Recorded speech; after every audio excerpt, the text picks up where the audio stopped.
Hello everyone, আমি makeup artist পূজা।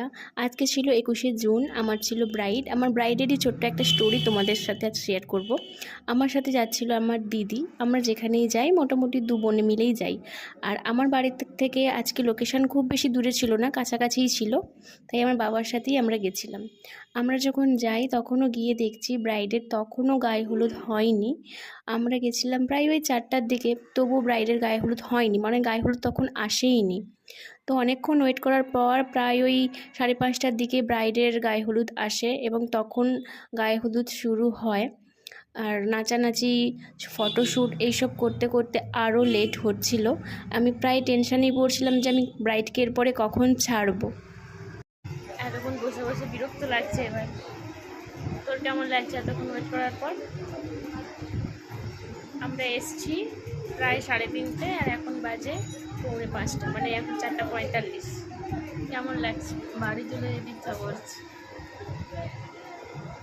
আসতে এতটাই লেট করছিল, তাই আমি পার্টি মেকআপগুলো সেরে রাখছিলাম। আর যেহেতু আমার আজকে একটা ব্রাইড ছিল, তাই সেভাবে চাপ ছিল না। ফাইনালি 7:30টার সময় আমার কাছে সাজতে বসে, 7:30টার সময়। এই যে এতক্ষণ এরপর এসছে আমার ব্রাইড। প্রিয়াদি, বলো আজকে কীরকম কী চাইছো তুমি লুকটা? আমি লুক চাইছি বলতে আমার আগে তো বিয়ের লুকের জন্য আমার সোজা সিধা হবে, সামনে যে হেয়ারটা হবে একটু যে হালকা যে একটু অ্যাডভান্স টাইপের। হ্যাঁ হ্যাঁ, আচ্ছা। আর যে চুলোটা আনা হয়নি, চুলোটা এখানে আসবে, আর পেছনে খুব আসবে। হ্যাঁ। আর চোখটা খুব বেশি টানাও না আর খুব বেশি অতিরিক্তও না, মানে আমার মুখের সঙ্গে মেকআপও করবে। আর এই আইশ্যাডোটা যে খুব একটু খুব লাউড নয়, একটু মিডিয়াম। ঠিক আছে, তাহলে চলো দেখি কীরকম কী হয়। আই মেকআপ পর্যন্ত সব ঠিকঠাকই ছিল। যেই আমি বেস মেকআপটা শুরু করেছি তখন থেকেই এত তাড়াহুড়ো করছে, এত তাড়া দেওয়া হচ্ছে, দিকে বারবার নিচ থেকে ফোন করা হচ্ছে যাতে তাড়াতাড়ি আমি মেকআপটা শেষ করি। গেস্টরা চলে এসছে তাই। আর এত তাড়াহুড়োর মধ্যে আমি সেভাবে ভালো করে ফটো ভিডিও কিছুই নিতে পারিনি।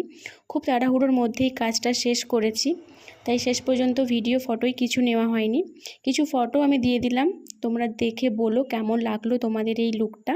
ভালো লাগলে অবশ্যই লাইক কমেন্ট করো, আর কমেন্টে আমাকে জানিও কেমন লাগলো তোমাদের আজকে এই লুকটা। দেখা হচ্ছে আবার রিসেপশান লুক নিয়ে।